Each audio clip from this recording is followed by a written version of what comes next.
एकदा एक player competition साठी उतरलेला असतो आणि शेवटपर्यंत तो कॉम्पिटेट करत असतो. शेवटच्या क्षणी ज्यावेळेस दोन प्लेयर मध्ये कॉम्पिटिशनचा शेवटचा क्षण येत असतो आणि त्याचा जो कॉम्पिटिटिव्ह असतो तो इंजर्ड झालेला असतो, जखमी झालेला असतो आणि त्याने ठरवलं मी आता खेळू शकत नाहीये, मला आता स्टॉप घ्यायचा आहे. त्याच वेळेस त्याच्यासोबत जो दुसरा कॉम्पिटिटिव्ह असतो तो म्हणतो माझ्यासोबत जर कॉम्पिटिशनलाच कोणी नाहीये तर मी विनर कसा असणार आहे. याच्यातून तुम्हाला थोडक्यात एक गोष्ट घ्यायची आहे. कॉम्पिटिशन ही दुसऱ्यांसोबत केली जात असते, पण कॉम्पिटिशन ही स्वतःच्या विचारांसोबत सुद्धा होत असते. आणि ज्यावेळेस हे एथिक्स तुमच्या माइंड बॉडी सोल मध्ये पूर्णपणे ठसलेले असतील, पूर्णपणे रुजलेले असतील, त्या दिवशी तुमची लिस्ट मध्ये जे नाव असणार आहे ते ग्रेट लोकांच्या लिस्ट मध्ये तुमचं नाव असेल आणि त्यावेळेस तुम्ही खरे जीवनाचे शिल्पकार असणार आहात.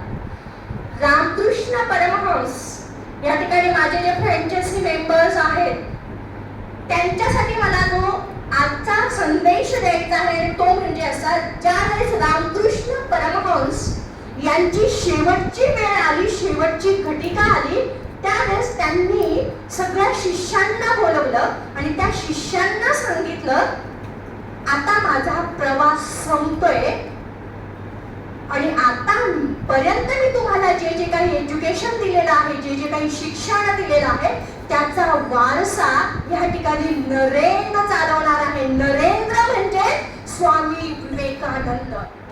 आणि त्यावेळेस स्वामी विवेकानंद म्हटले गुरुजी तुम्ही गेल्यानंतर माझ्या आयुष्याला काही अर्थच राहत नाहीये, मी कसं काय ह्या लोकांना उपदेश करणार. तर मी हिमालयात जाऊन मेडिटेशन करणार आणि उर्वरित माझं जे आयुष्य आहे ते हिमालयात एकांतात मी स्पेंड करणार.